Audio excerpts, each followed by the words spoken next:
வணக்கம். 1/5/2024 முக்கிய செய்திகள். கோவிஷீல்டு கொரோனா தடுப்பூசி போட்டவர்களுக்கு மிக அரிதாக பக்க விளைவு ஏற்படும் என தடுப்பூசியை தயாரித்த ஆஸ்ட்ராஜெனேகா நிறுவனம் பிரிட்டன் நீதிமன்றத்தில் தெரிவித்துள்ளது. இவர்களை சும்மா விடலாமா? மக்களிடம் விளையாட இந்த நிறுவனத்திற்கு உரிமை உள்ளதா? இதை சற்று ஆராய்ந்து இந்திய மக்களிடம் இந்த கொரோனா ஊசியை அவசரப்பட்டு அனுமதி அளித்த மத்திய அரசாங்கத்தை என்னவென்று சொல்வது? இதற்கு முழுக்க மத்திய அரசுதான் பொறுப்பு ஏற்க வேண்டும். சொல்வதை சொல்லிவிடுவது, அச்சம் வேண்டாம் என்று இன்னொரு பக்கம் ஆறுதல் கூறுவது, இதுதான் ஜனநாயகமா? கொரோனா வைரஸ் குறித்த மரபணு மாதிரியை முதலில் வெளியிட்டவர் சீனாவை சேர்ந்த பிரபல மருத்துவ நிபுணர் ஜாங் ஜென். கம்யூனிஸ்டான இவரை பாராட்ட வேண்டியதுதான்.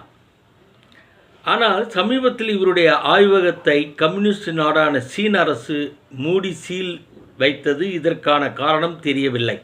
அரசின் நடவடிக்கையை கண்டித்து ஆய்வகம் முன்பு தர்ணா செய்தார் இந்த விஞ்ஞானி. கொரோனா வைரஸ் தொடர்பாக துவக்கத்தில் இருந்தே ரகசியம் காத்து வருகிறது கம்யூனிஸ்ட் நாடான சீனா. விஞ்ஞானிகளையும் கண்காணித்து வருகிறது. இதற்கு இந்தியாவில் உள்ள அனைத்து கம்யூனிஸ்ட் தோழர்களும் பதிலளிப்பார்களா? இந்தியாவிலேயே வாழ்ந்து ஒரு முறையேனும் சீனா நாட்டை விமர்சிக்கவில்லையே ஏன் தோழர்களே? அதுதான் அவர்களின் கம்யூனிஸ்ட் பற்றா என கேட்க தூண்டுகிறது.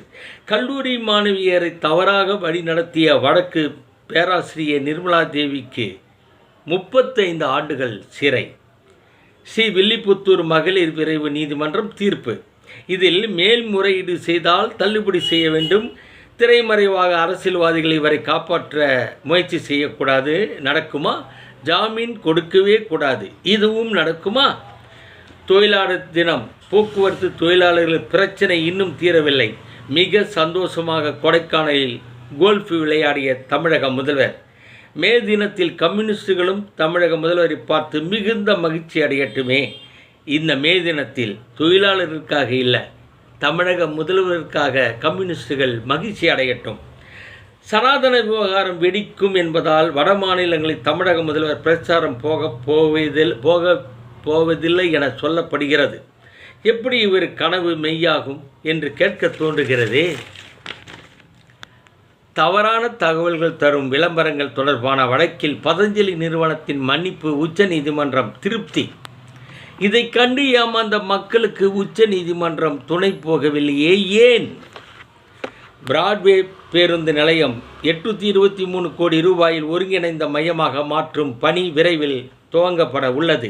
இதற்காக தீவுத்திடலில் தற்காலிக பேருந்து நிலையம் அமைக்கப்பட உள்ளதாக தகவல்கள் வெளியாகியுள்ளது. ரவுடிகள் வேட்டையை துவக்கியது காவல்துறை.